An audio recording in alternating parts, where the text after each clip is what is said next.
بسم الله الرحمن الرحيم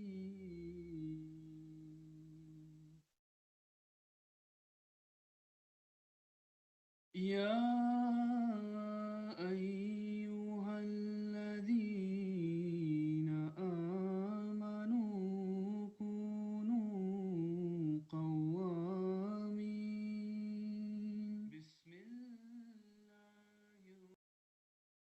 كونوا قوامين لله شهداء بالقسط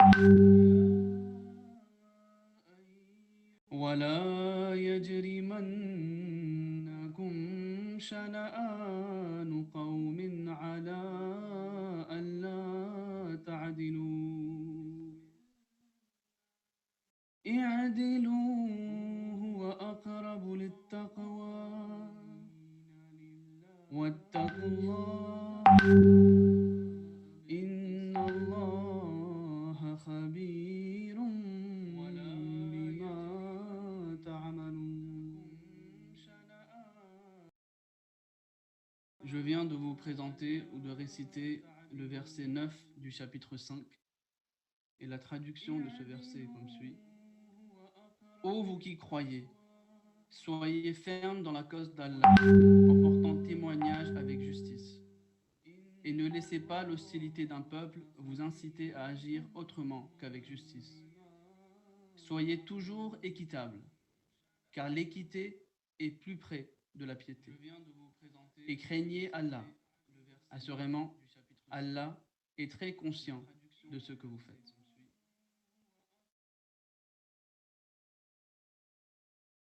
Donc, merci pour cette récitation.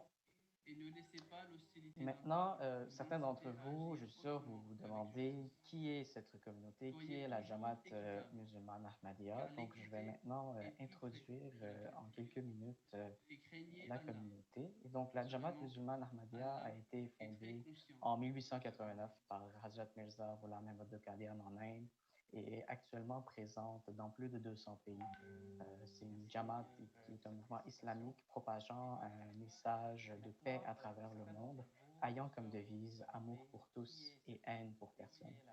Et à cet effet, la Jamaat Ahmadiyya du Canada est très impliquée au service de l'humanité par l'entremise de différentes initiatives à l'année longue. Pardon. Même en ce moment, il y a une campagne pour aider nos voisins dans cette période difficile de la COVID-19. Nous avons aussi Humanity First, qui est la branche humanitaire de notre communauté, qui met en œuvre de nombreux projets humanitaires à travers le monde en ce moment, que ce soit la construction des écoles, des puits d'eau ou l'aide des réfugiés dans plusieurs pays dans le monde. Même que localement, Humanity First Canada, avec les dons de sa filiale à Montréal, a entrepris la construction d'une école primaire en Haïti. Tous ces efforts ont même fait d'ailleurs l'appréciation de la part du Premier ministre du Canada très récemment. Par contre, la Jamaat Ahmadiyya est aussi victime de persécutions dans plusieurs pays du monde, notamment au Pakistan, où notre communauté a été déclarée comme étant non musulmane par la constitution du pays.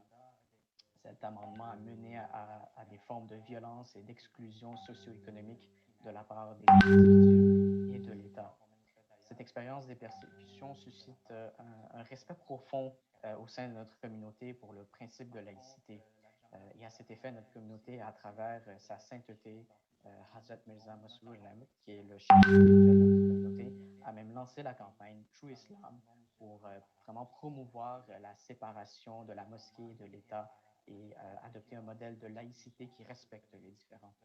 Nous avons même en ce moment de nombreux confrères et consoeurs qui, dans plusieurs pays du monde, sont emprisonnés, torturés et n'ont aucune reconnaissance de leur liberté fondamentale de conscience et de religion. Le chef spirituel de notre communauté, sa sainteté Hazrat Mirza Masroor Ahmad, est très engagé pour la paix mondiale et donne régulièrement des allocutions à différentes instances, que ce soit à l'UNESCO, au Parlement européen ou au Capitol Hill, pour appeler à la véritable justice et équité dans le monde.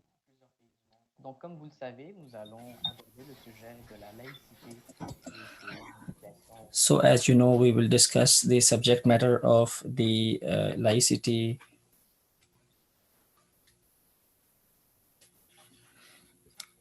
We have been witnessing the recent efforts to uh, legislate this matter with the Law 21 in Quebec.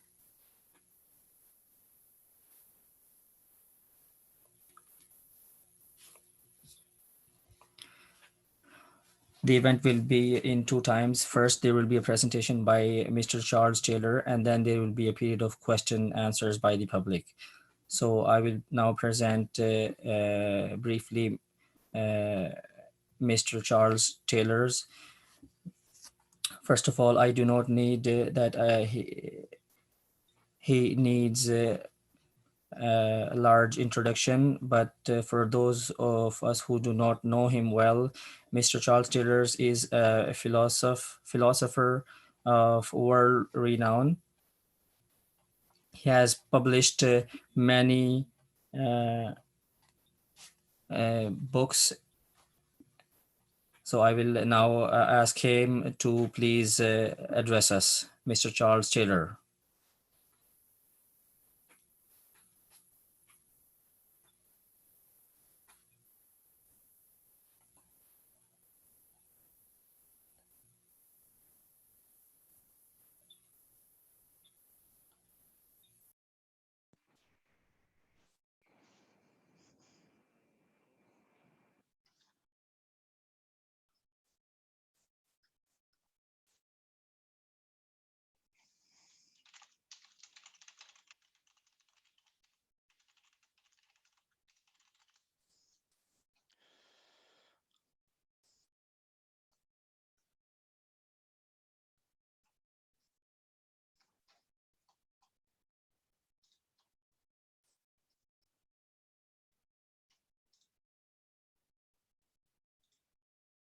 So on the federal level,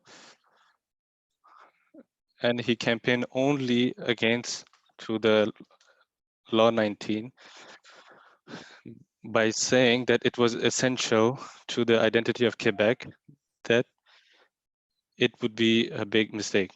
So now I would like to explain these two concepts, first of all, identity and secularism, because I think in this pretension, I will explain you the two concepts, secularism and the it is a law. concept that the word identity in this sense, and then in the actual sense of the identity, for example, the identity Canadian, or for example, someone who's a German or Protestant.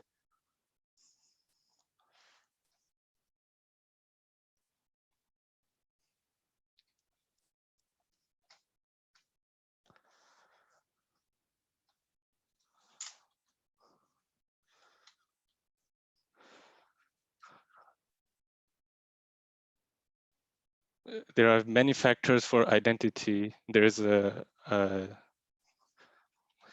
religion, family values. It comes with values. So they are linked with the values, and it guides us when we take decisions. So this is the idea of the identity for an individual. But talking about the individuality, about identity of the collective. But now, with that also,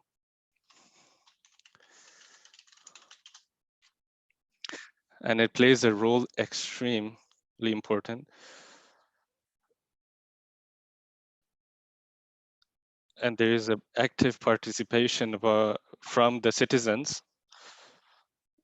Il faut qu'ils payent leurs impôts, il faut qu'il y en a certains qui vont à la guerre, il faut qu'ils aillent, they have to go to manage crises that, like, for example, what we are handling right now. So there are many situations, and they have to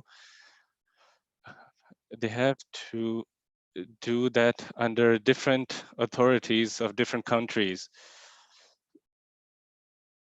And it should be spontaneous. and the spontaneousness comes with an identity, with the national identity. So there is a certain treaty between, and depends what the country is built on. And it depends, and there's always the question about the participation collectively.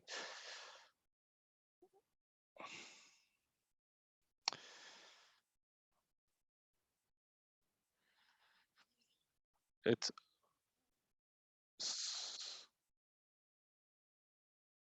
and every moment there is people leave their country, and we accept that because we are all Canadian and Quebecers. So the identity is really important. So now let's talk about, for instance, the secularism, because these are the two concepts that are bringing together in this society. So what is secularism? So the problem is that there is no one answer. That means that there are different definitions of secularism who has different connotation. So I'll mention only three because every definition has their own role. So either it's from Canadian, Occident, or anywhere else. There are many forms of secularism, the separation of the state with the religion. So so it so for example, so the base of the Constitution of the United States of America. So the states required to amend the Constitution, and the First Amendment is that the Congress shall adopt no law establishing religion. So what are the religion of this law? It is because the church were established, and it wasn't on the state level. It was churches that were different. So some in Virginia, some in New Orleans, and their state would like to impose. It was to defend the religion against the state. The second formula is that secularism, who wants to defend the state against the religion, and in 1864-65 there was a leadership anti-monarchist who wanted to abolish this regime. So the Republican regime was to be dispolished. We should not exaggerate that this is the only religion, the only reason about the adaptation of this rule, because it was a big coalition, and there were people qui, qui regardaient, who wanted to adopt the third form of secularism that I want to talk about.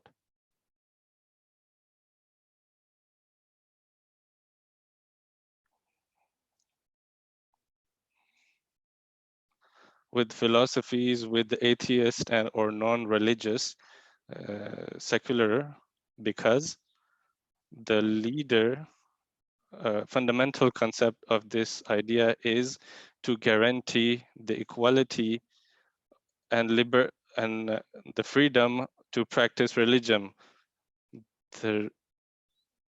So everyone can has acts the same right in this sense. So these are the three principles, and in France, it is to be noted that there were people like Jewish or the Protestants who felt discriminated because the Catholics has more rights and wanted this third form of secularism. So when people say that the secularism, what it represents in the law, is only a form of another culture or another regime that we see elsewhere, and they say that we saw something that is fishy. So this secularism who target religion which is dangerous cannot be neutral between religious and non-religious, cannot, and it is not neutral between different religions. Whereas secularism is guaranteeing the has a principle to be neutral, to treat everyone equally, different religions, different philosophies equally. So there is a bad impression about the culture, and there's a deviation that can be understood, implies, which which says that some believers would not have the same rights of other non-believers. For example, responsibilities like teachers or to wear religious signs. So I exclude that. We cannot teach by wearing religious signs. That means that a non-believer can practice a non-believer or can believe in a religion that doesn't require to wear something visible, have rights against whose believers who has religion who require to wear physical wear signs, for example, hijab or the Jewish with the cap. So there is inequality and discrimination, which is banned by the secularism and the equality and rights of people. In the Quebec, we have the secularism of freedom. And there was also a commission of the different laws that were adopted in Quebec.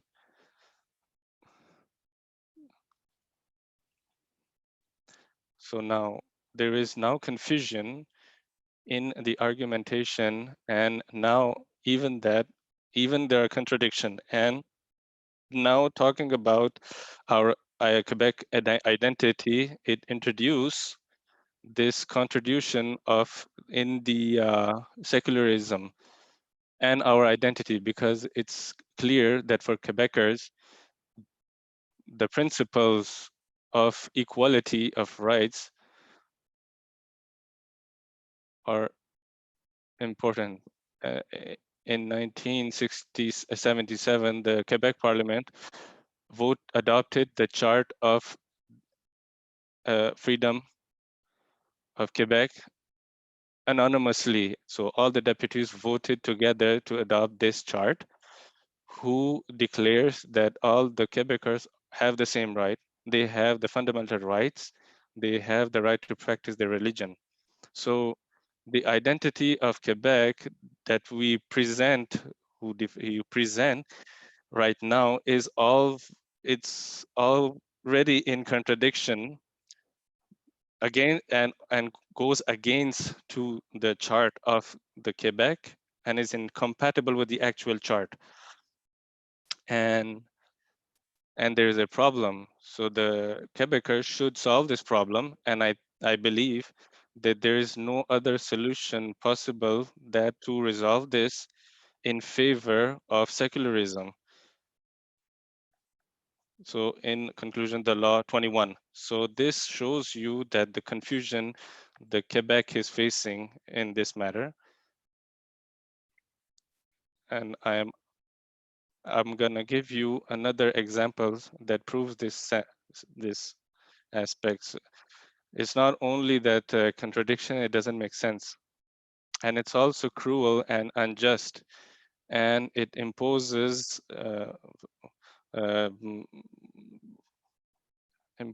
people. For example, you are a young person who has some desire to teach. You have studied, and you are doing your last stage, and you think you have some passion in for teaching, and you feel like that you want to give back to the community by teaching,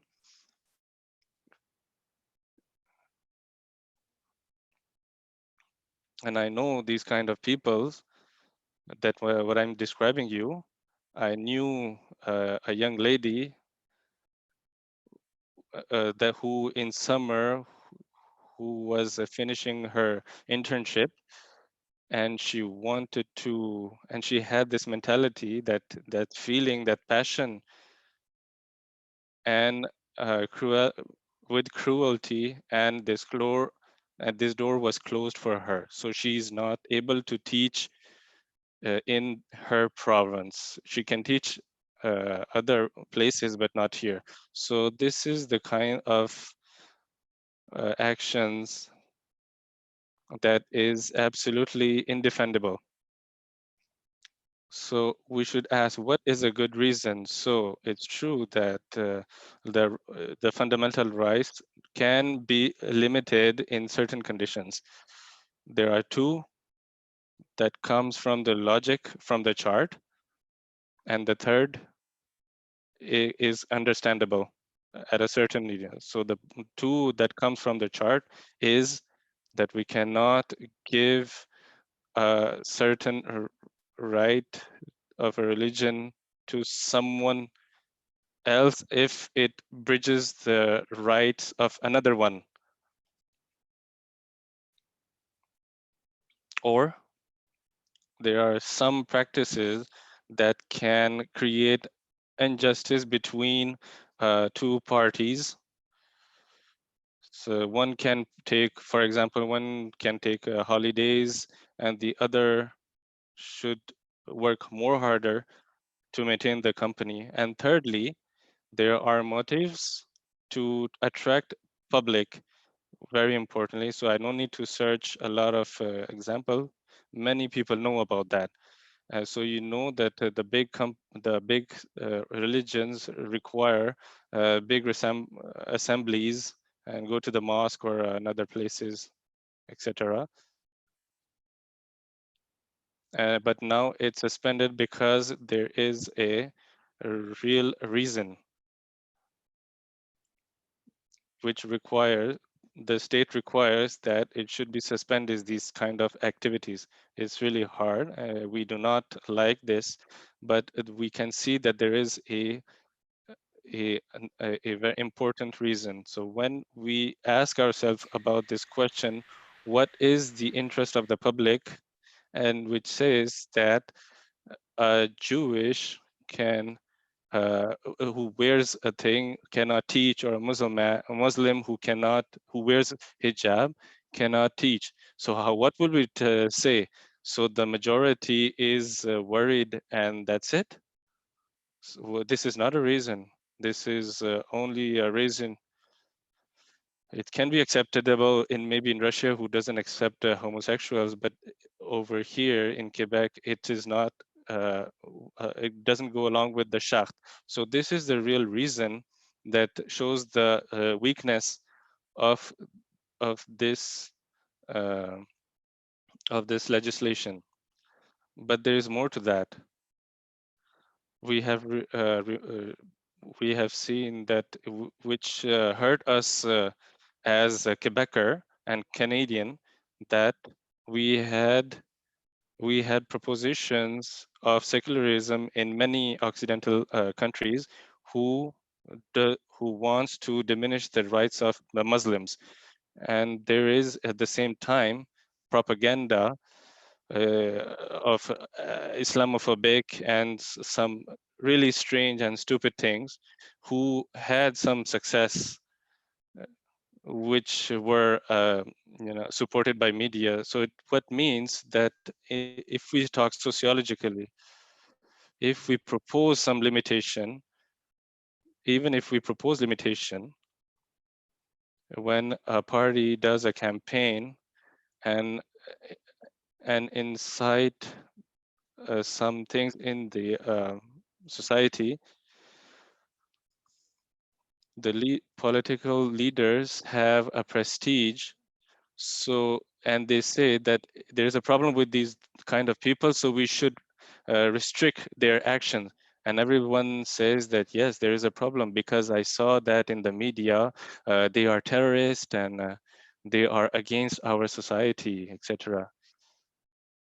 So we give rise to this prejudice, and these incidents can be verbal, by saying, for example, go home, but it is hurtful. So it empoisons the atmosphere of the society, and it's unequal, and it will create a society where there is hatred, and the hatred has a big role, and those people will feel their self helpless.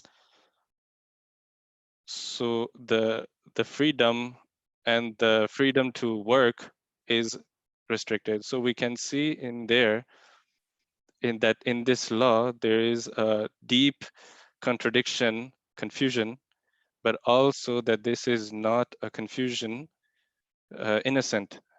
It creates a lot of hurt, a lot of pain, a lot of injustice, a lot of pain. So I'm always against this law. That's why I continue to do. Yes, thank you.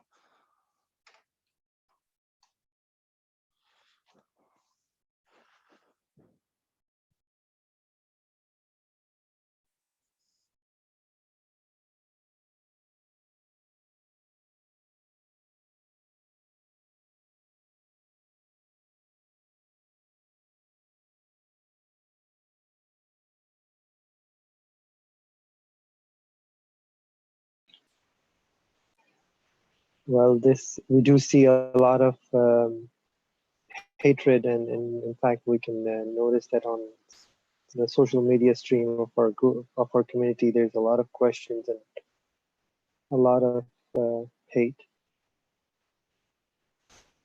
Thank you, Mr. Taylor. Your presentation was very interesting, and especially for myself, because I am also very much interested in these questions.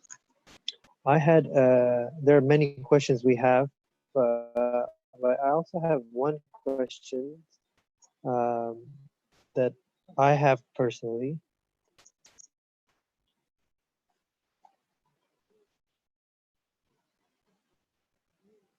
Towards the end of your presentation, you've said that we have misconstrued the secularism presented by Bouvereau in France.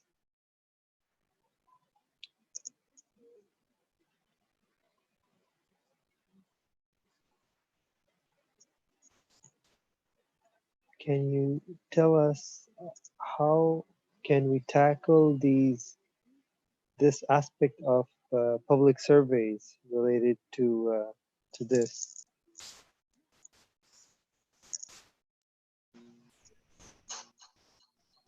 For instance,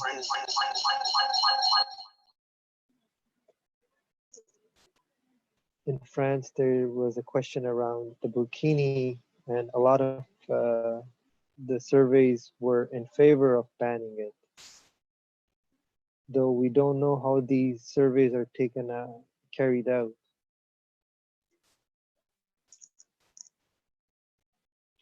So can you please tell us how we can dissociate ourselves from these surveys that are carried out from the real need of creating laws and legislations? So it is important to understand and to respect the opinion of the people, but it's important also to know what creates these opinions. So in Quebec, asking people that if they were for or against secularism, most of the majority of the Quebec society was obviously for secularism. But the other questions that were asked was if, for instance, you know a Muslim or not, do you have a Muslim friend or not?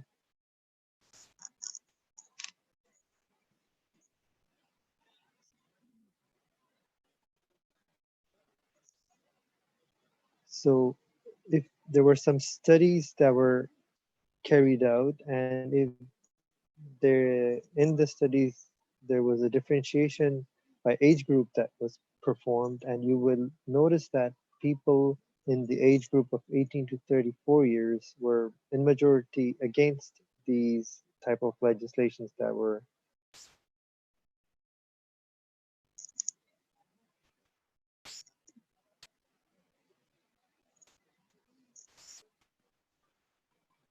So amongst an age group of elder people who are historically much more closer to the identity questions, when they see a new group of people coming into the society, they are very much concerned and very much sensitive to this. And they have a belief that by doing so, their society will be totally changed and they won't recognize it.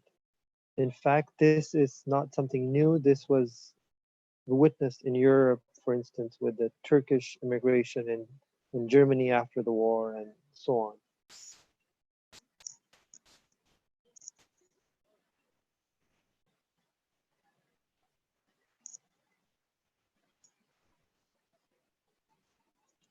In fact, I'm not very much concerned with this because every generation questions the decisions taken by the previous generation. So our youngsters will question the way we were thinking or we were carrying out certain decisions. So I believe that if these majority opinion of the majority that seems prevalent right now will change over the time. So in some of the studies or surveys that were carried out, when the people were asked in particular directly if any policy that is brought forth will have a direct impact on your rights, will you be for or against? They were in majority against this. So that's why now the government has used the notwithstanding clause in order to avoid having this legislation brought in front of the court and perhaps have it thrown out. So this is a very Machiavellic way of proceeding by the government.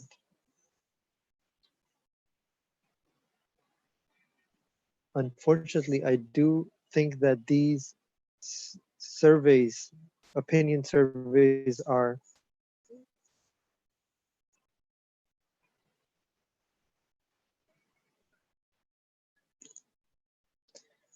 that's true. Some of the questions that are carried out are very dishonest.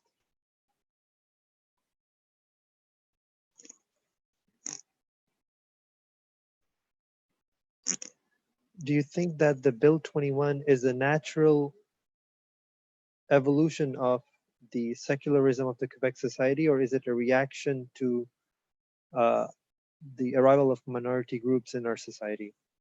Mr. Taylor says, yes, I believe it is a reaction to the arrival of a large minority within our society, a different minority group.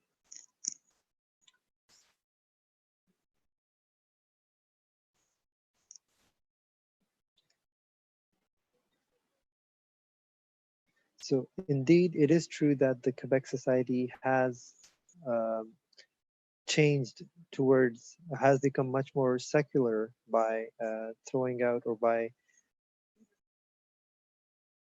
avoiding the presence of religious aspect in our society, but by carrying out our study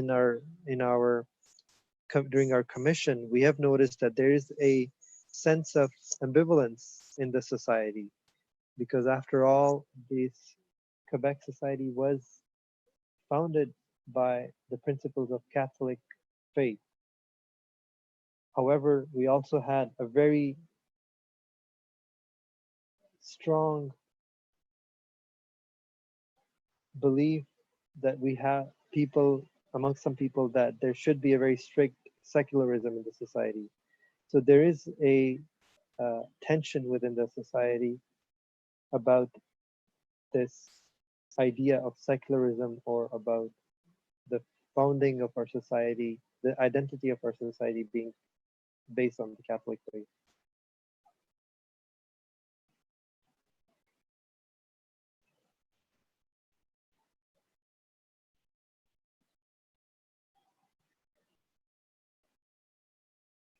So there is something very positive that came out as well, was to have a course in the public schools for youngsters where they would learn about all the faiths.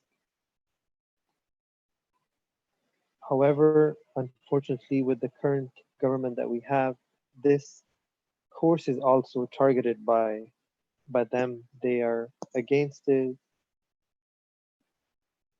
and they're not very open to having these kind of this. They don't want to have this understanding of the other faiths.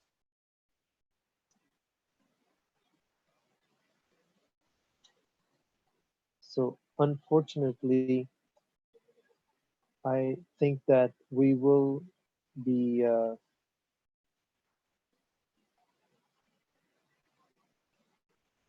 having to witness the removal of this course, which is a big accomplishment of our society, of the secularism of our society, where we are learning about the other faiths.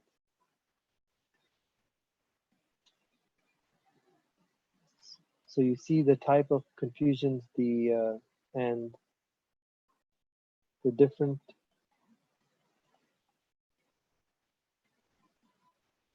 Mr. Asif says. So this argument that is about the threat by these new arriving minorities to the basic fundamental values of a society is very bad, very wrong.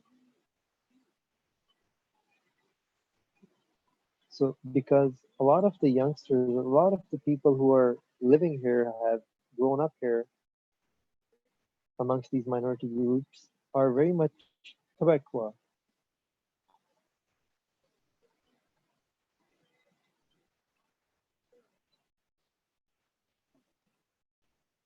So it may seem very odd to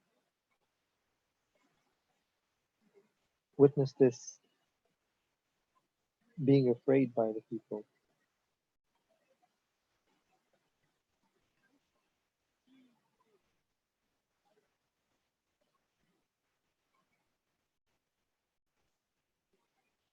There was a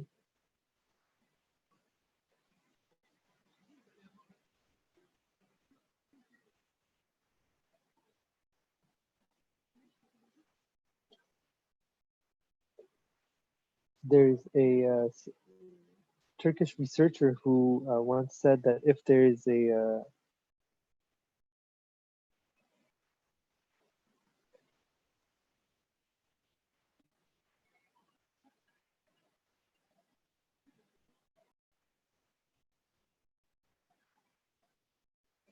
there's another aspect I wanted to ask you about your presentation, where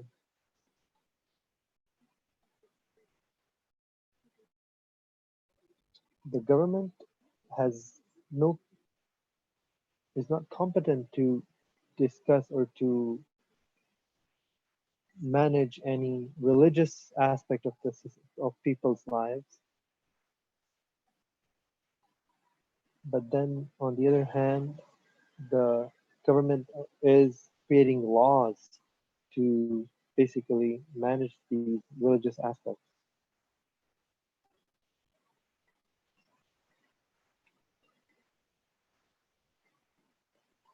You know, in our commissions, we were to look at these these different accommodations that were based on the difference of religion that were very much in the news.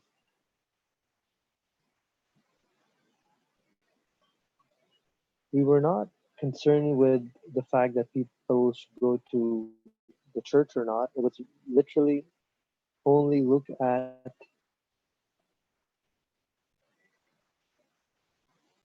the different accommodations, religious accommodations that were very much in the news.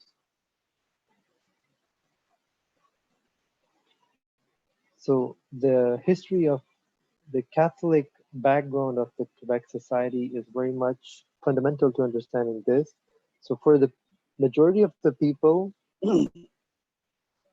with this background, it was very difficult for them to understand that there are different ways of thinking, different ways of practicing the faith, because if there are different ways of practicing Islam, for instance, if some aspects are not uh, obligatory, then why are they having to impose in a way on us?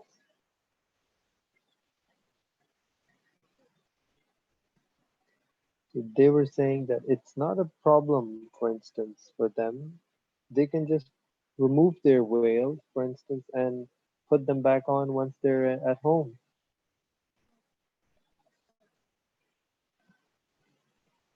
It's so this argument is as if you would say to a vegetarian that, well, you can eat meat for some time, but then not eat if you want. So certain religious practices are not something that we can do it at some times and not do it on others.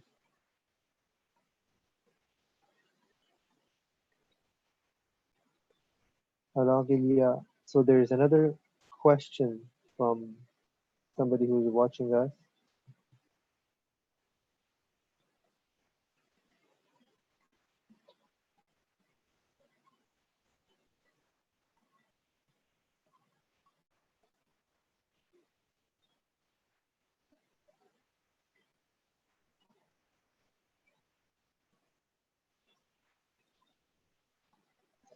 So if we have a thorough way of practicing our faith, is it going against the secularism of the society?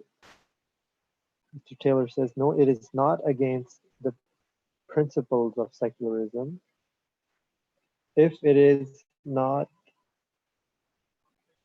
encroaching over the rights of others.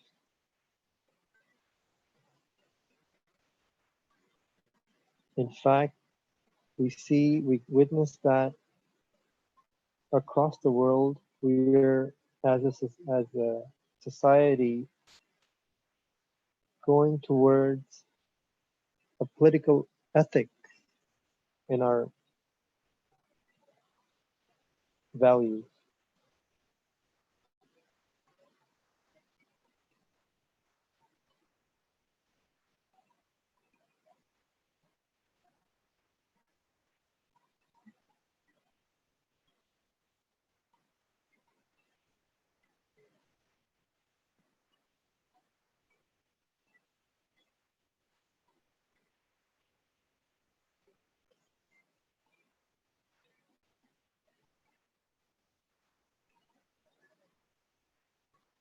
So having a common ethos is fundamental to have, have being a democratic society. Having common moral values are fundamental to having a proper democratic society. This, so all religion religious communities have to practice these common ethical values.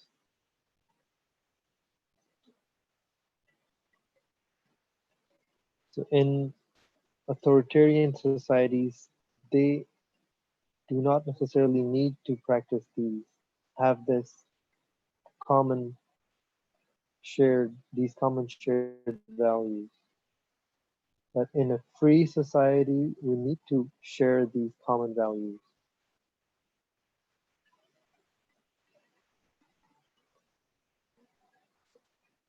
So in majority of the religions, we do witness this need, this urge to share the fundamental values. So we notice that most of the people who are coming and living here, they what they need is, or what they want to achieve by moving to Canada is to have a better future, for instance, for their families, for their children. So basically, they came here to participate in our society. Thank you for your answer. We have another question from Mr. Olivier Bolzug, who's asking us if you can talk about the most recent developments about the course, the éthique et religieux, and what will happen to this course. So it's not fully clear what will happen. So a lot of the surveys that were carried out showed that people are a little bit concerned about it. So the current government of the CAC is looking at making some changes, but it's not fully clear what will happen or what they will do with it. But the main concern we have is to fully abolish it. But this will depend, to be honest, on the type of oppositions that they will face. Perhaps they may avoid making any major change to it because the basic purpose of this course is to make the youth of Quebec aware about other philosophies and other ways of thinking. We're getting more and more questions, and it's getting very active on the social media. According to you, Mr. Taylor, do you see any evolution of this Bill 21 in Quebec, and what will be its impact? I believe in the long term, maybe not in the too long term, we will abolish it. Because as I was telling you, the lower you go in the age groups, the more the less this law is popular, because more and more people are aware or know the Muslim community.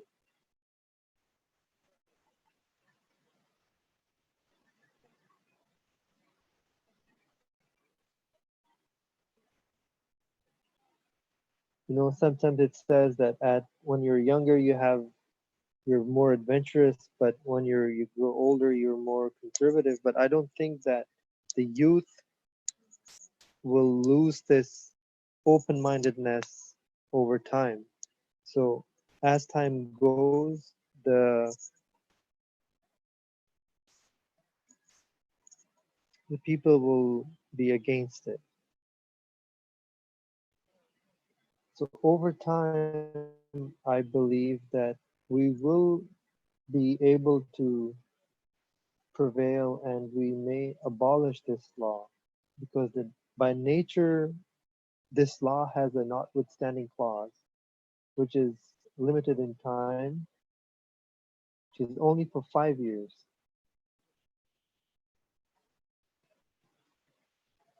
So it's after 5 years, this clause will disappear unless it is renewed. So it will depend on the next government. Maybe the current government will be in power, they may not be in power. So they will have a difficult time in keeping this clause. And even if it doesn't work in 5 years, maybe in 10 years we'll be able to get rid of this law, because I believe that this law is meant to disappear, because we are currently the only society, the only jurisdiction in the North America which has carried out or made a legislation like this one. Yes, there is Islamophobia in other parts of North America. Yes, there is this pro-Trump movement, but we remain the only jurisdiction with this kind of law. Thank you, Mr. Taylor. So we have another question from Mr. Jonathan Savard, who's asking,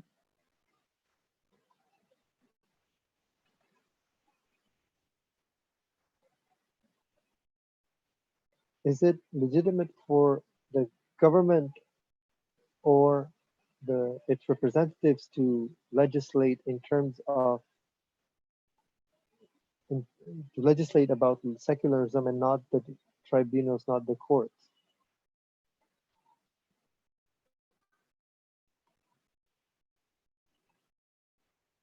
So there is the Charter of Laws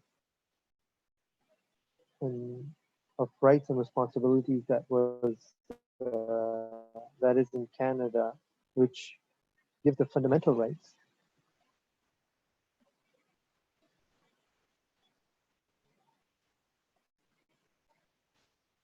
Which, but this charter is used to defend the basic law, the basic rights, for instance, the language rights, etc.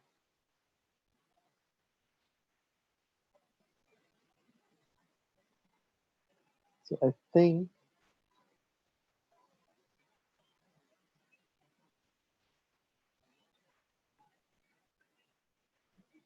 I don't think that it is normal that at the very end the courts are not called upon to clarify some laws.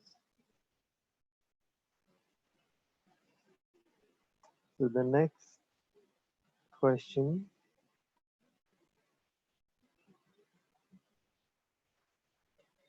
we we hear a lot that Quebec wants to get closer to France and also tries to emulate a lot of the ideas that are brought up in France and a lot of the solutions that are brought up in France, but also brings in some problems from France. You know, the answer is you know that most of the Muslims in France are from the Maghreb, from the Northern African region, and their history is very painful and very long. Their relationship with France is very painful and very long.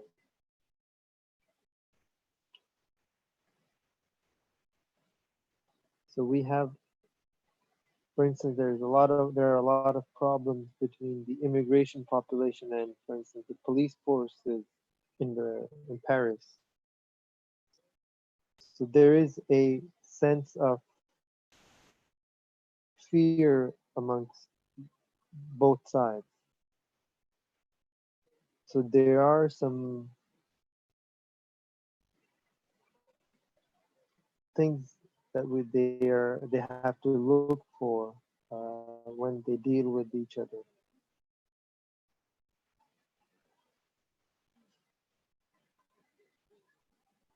But the problem for us is that the French have tried to make it even harder.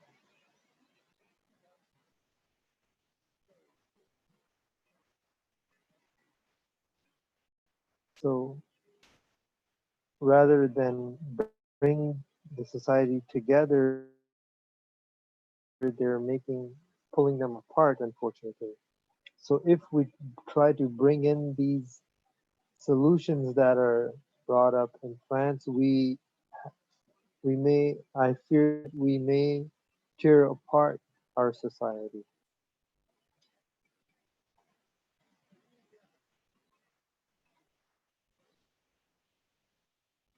So for me, it's it's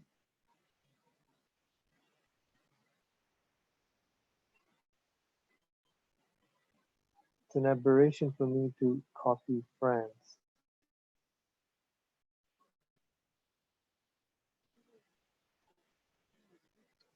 Indeed, the history of France and Algeria is very painful.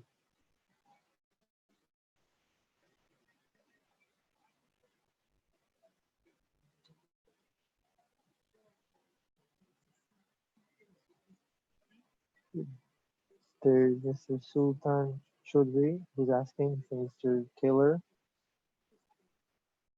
Quebec seems to be witnessing a post-traumatic stress disorder with religion. So anything that has to do with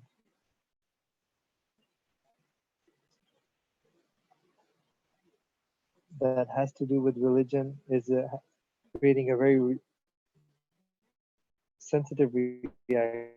What is the best remedy to calm these fears? I think time will help us. I said earlier that the younger generation is against this bill, for instance. It reflects that the acrimonious relation that the society had with religion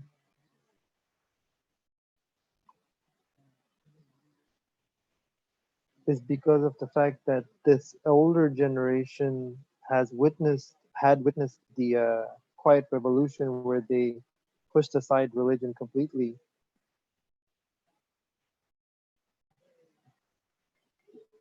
So it's something very.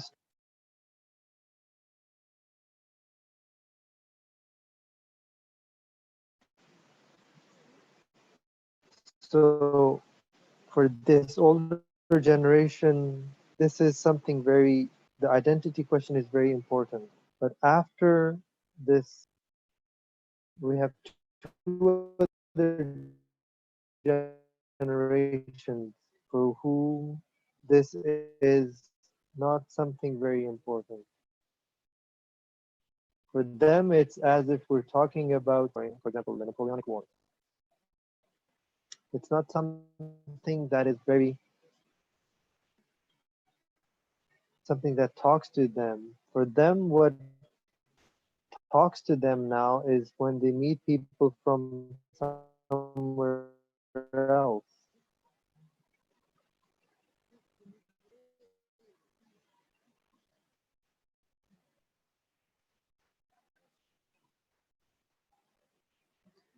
I believe this will go away over time.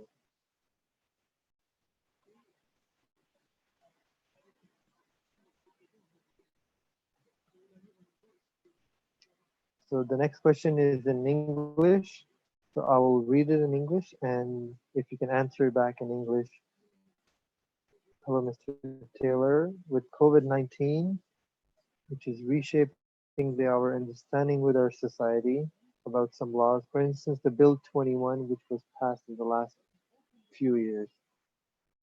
So Taylor says, I hope that it becomes as the only good thing about COVID-19 becomes is that it somehow triggers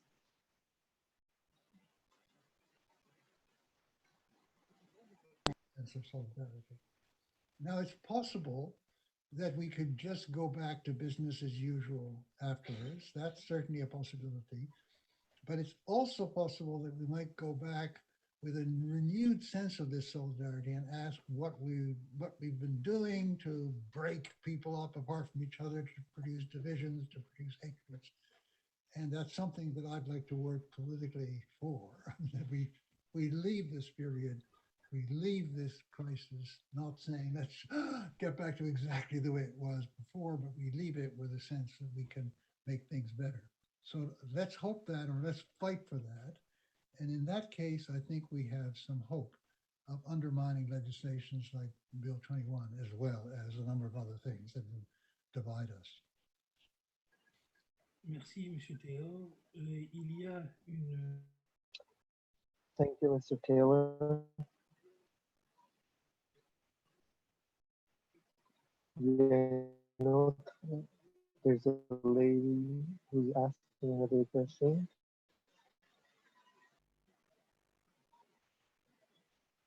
The opinions of people really mostly outside Montreal who don't, who have the same reactions that all small countries have, is our culture going to be changed and so on, but don't have any real familiarity with Muslims. So it's possible to believe the most stupid things that come through the social media from Islamophobic sites if you never met any of the people concerned. I mean, and if you're not likely to meet them, it's possible to be taken in by that.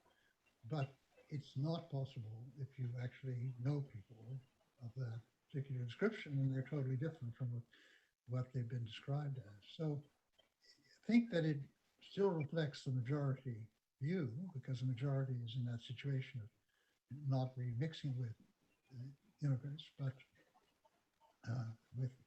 with time and effort. And I stress that with effort. You see, we had our commission made a number of recommendations which would have brought people in contact with each other between the regions in Montreal. And successive governments, since we made our report in 2008, haven't really even looked at those recommendations. But if we had a new government coming into power after this, after this crisis that we've been through, and if they had a real sense of what we have to do to bring us all together, then some of these programs could be put in place.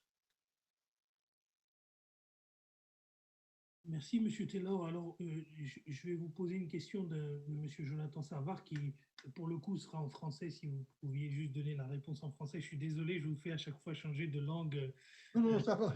L'exercice, vous vous débrouillez à merveille, donc on en profite d'avoir quelqu'un de bilingue. So the next question I would ask to be answered in French.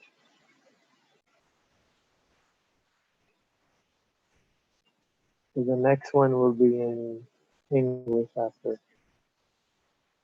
So,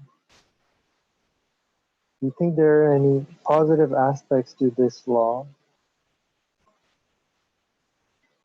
And it's creating some new rights, for instance, because they're creating right to secularism. I don't think there's anything positive with the law. Secularism, for instance, with the report by the Prue Commission around the year 2000. So we had already something in our law, in our legislation, which gave us this secularism. The only thing we had to do was to practice it. Everybody is free to practice their faith, except some people in some areas that are not.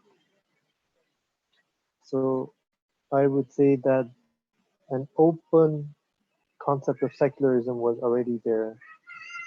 There were other attempts made to cut it, to limit it,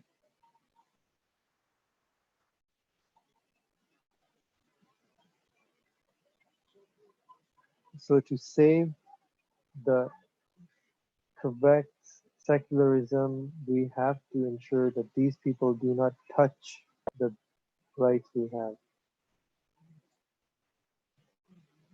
So we have around 20 minutes left.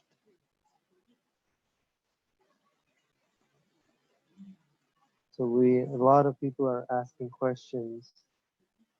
So Mr. Bulldog is asking the next question right now. So we'll take the next question in English.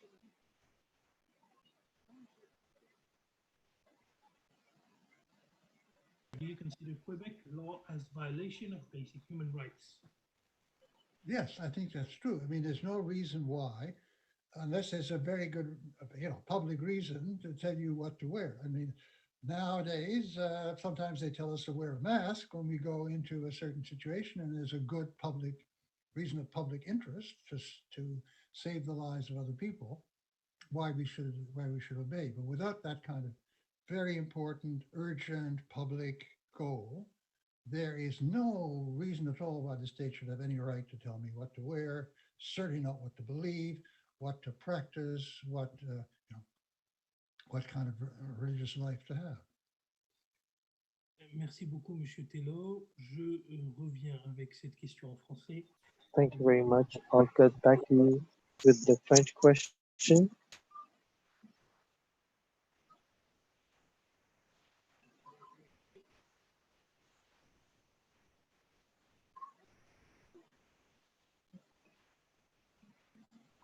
So I believe he wants to bring a clarification to this notwithstanding clause. So this notwithstanding clause is only applicable to Article 2 and 7 to 15. So I believe he believes that this may be abolished by the Supreme Court. Yes, absolutely. I'm convinced that by talking to a lot of experts in this field, and we've done the same in the commission in 2007 and 8, that once the government is in front of the court, that this law will not withstand. That's why I was saying that it is in a way Machiavellic for the government to call upon this notwithstanding clause, because they are afraid of the fact that it may go in front of the court and the court will abolish it. So I believe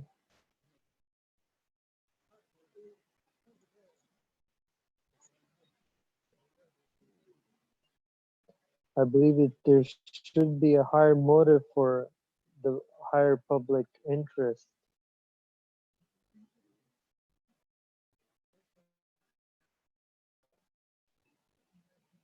For instance, can we imagine that a Sikh cannot wear his or her turban? What would be the higher public interest for that? Thank you, Mr. Taylor. You're right. The higher public interest is something that in France we are also dealing with, because this will dealing with.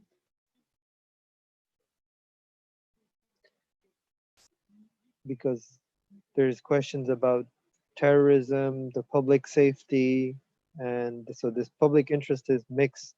This notion of higher public interest is always something mixed up. You're right, because in France, for instance, this is something that is to the giving, which is in the interest of these jihadists, these extremist people. So in fact, it is something which is destroying French society.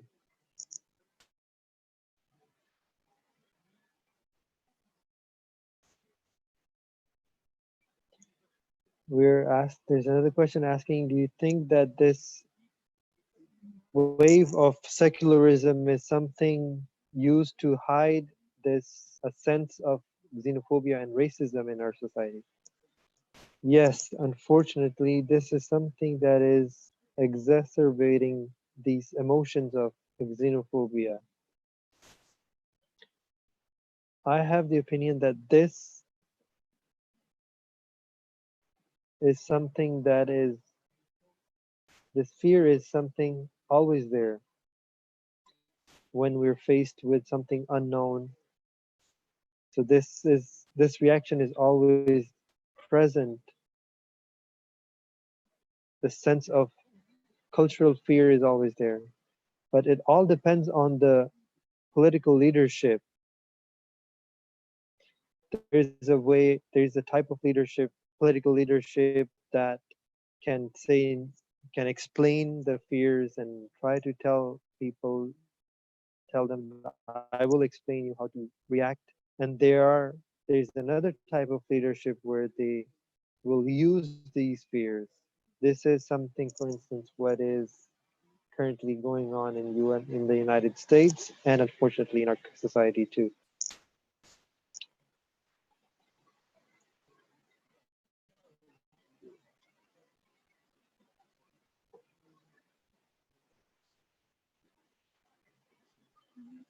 So we have in our democratic system where we do have democratic leadership which is using these fears to their advantage.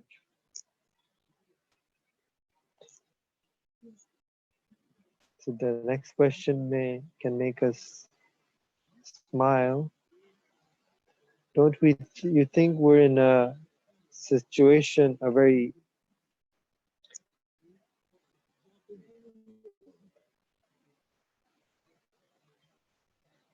isn't it funny to see that even the prime minister, due to the current situation, has to wear a type of hijab even when he goes into the parliament? Perhaps he's talking about the fact that they have to wear the masks. I'm trying to go back further up and try to see other questions.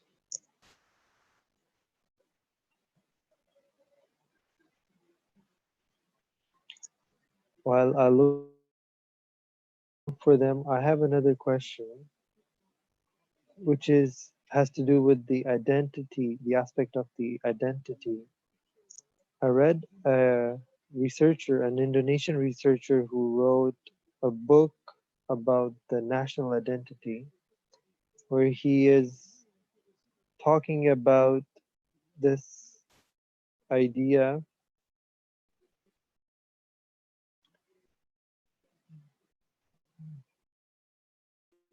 where you were, for instance, you were talking about the law of 1905 in France and the monarchy before that. So this researcher says that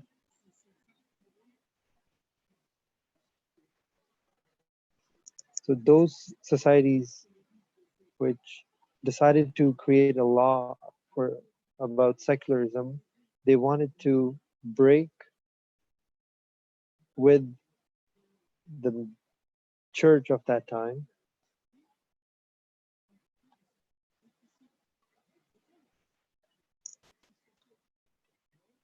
So do you think that secularism in our days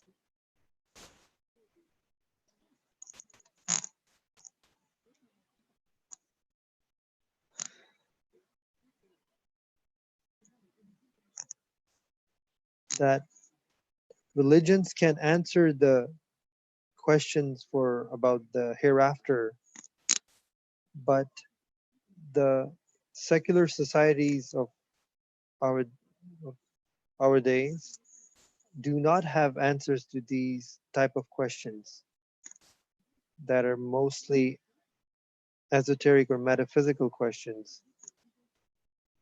So the national identity is something very interesting because mostly the extreme right parties are using these questions of identities to overcome or to fulfill these values to these questions, because they try to inculcate some values into the next generation, which are usually answered by religions. Do you think this is what the secularism can be used as? Yes, you're right. There's always a need for a society to answer questions about something that is longer term. For instance, the monarchy was a way for the society to have a continuity, to have an understanding in the longer term, stability in the longer term. So similarly, we are very much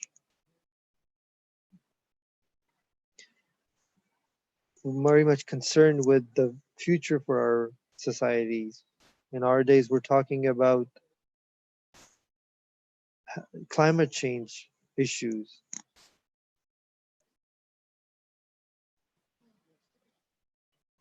I may not be able to live that much longer, but I am very much concerned with the fact that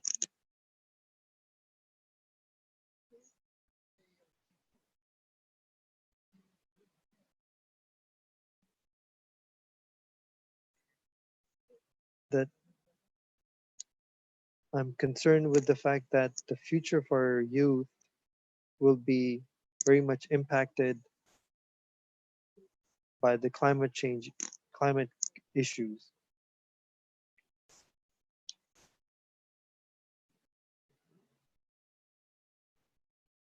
So these questions about the hereafter or about the future is having an impact on the faith of religions. Some of them change their religions, change their faith, become atheists, or convert to another religion. So the question about the future, what awaits us in the future, is something that is very much preoccupying the minds of the people.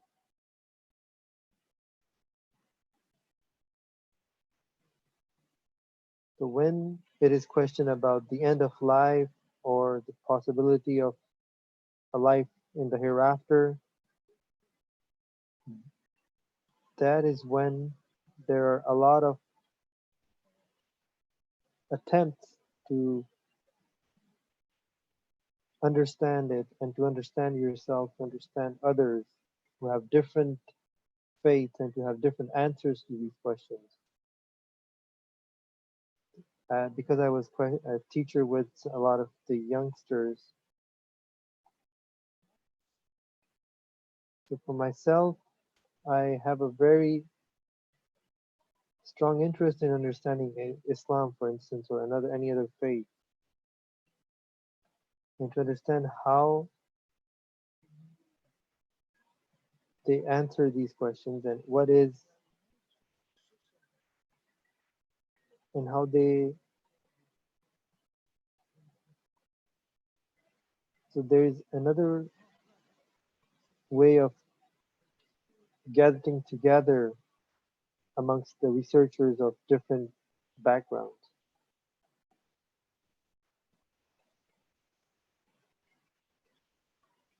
So a society that's totally Christian does not exist anymore nowadays. Thank you, Mr. Taylor. We have a 5-6 minutes, and we have 2 more questions to go.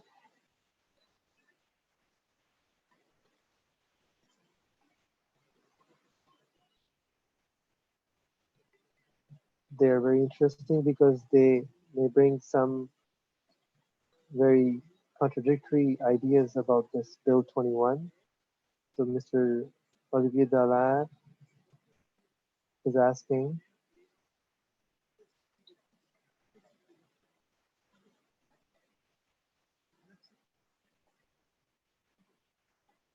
is there a way of reconciling the Quebec identity with the fact of accepting the identity of others?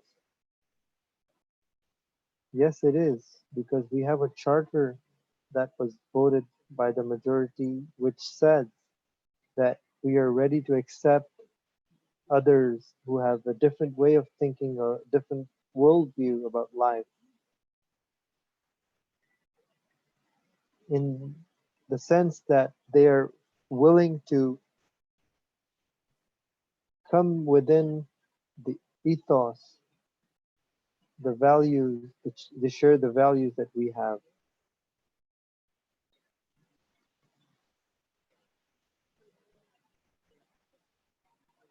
So as I was saying earlier, there is a sense, there's this urge within the research field of having people of different background and to understand others.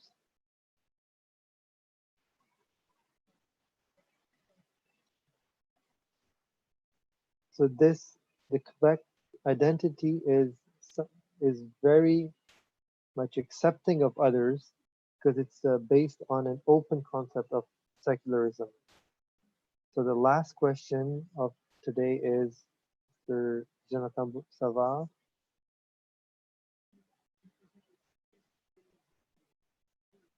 So he says that I know that you are against the fact of banning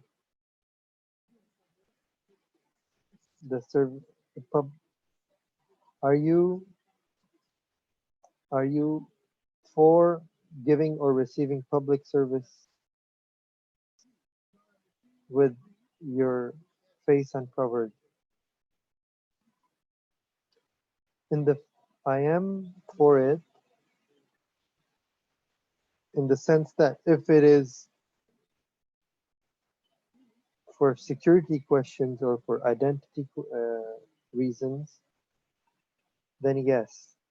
For instance, if I have to go ask for my license or any other documentation, then I have to know that who I am talking to. So in this sense, I believe that the services have to be given and received without any face covering. In fact, the services have to be given with their face uncovered because it's a mark of politeness. So for me, the two main aspects of receiving these services without the face being covered has to do with security and identity. So yes, you're right. In France, this debate about the full veil, where in France there's a law that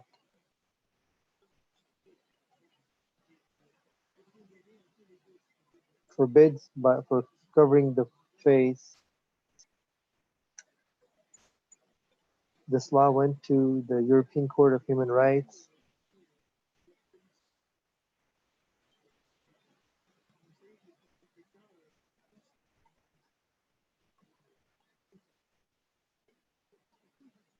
So, the court asked if this law is for secularism purposes or for security purposes.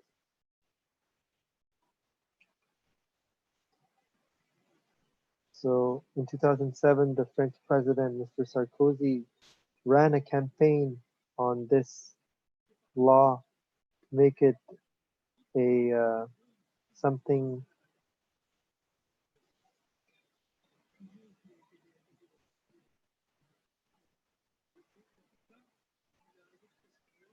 So he adopted this law in 2007, banning the full face veil, and the highest court of France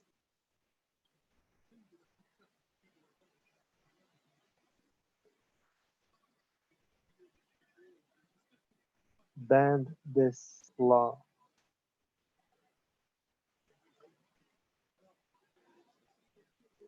So this closes our conference and the question period, during which you honored us with your presence and you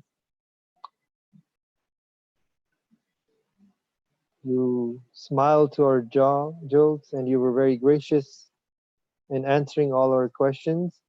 I believe we're very much satisfied with these questions. So as a closing remark, I would like to remind you that the Ahmadiyya Muslim Jamaat in Quebec is very much in favor of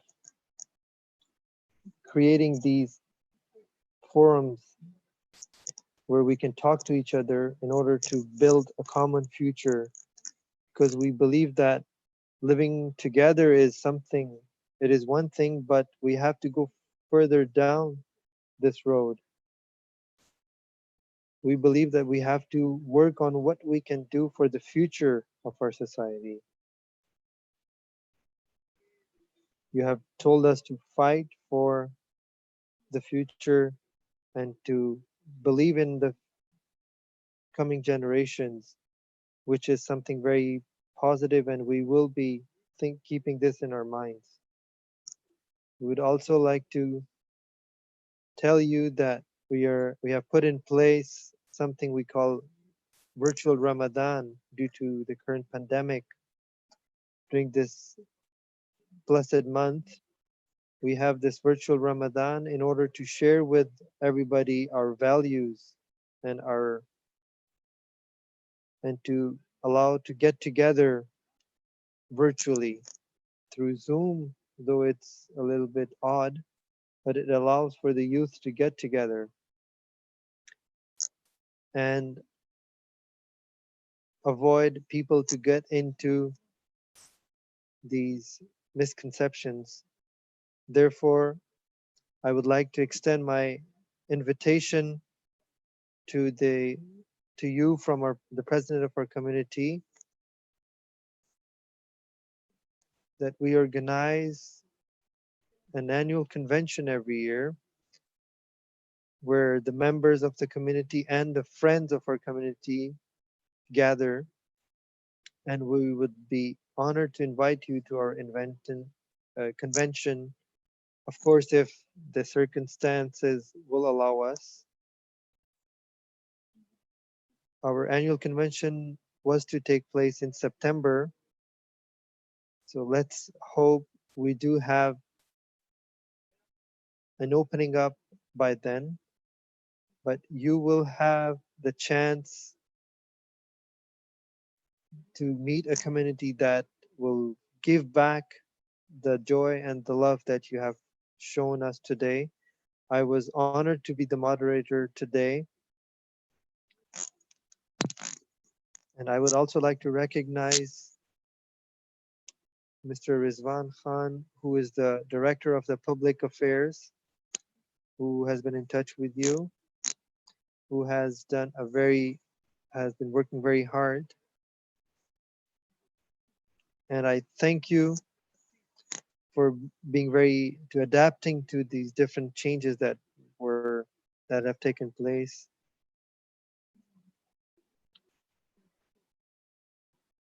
So you can see Mr. Nabil Mirza, who's the Imam of our community, who's the Imam of the Ahmadiyya Muslim community in Montreal. You can see he's a very young Imam. He would be honored to meet you. I would have been very honored to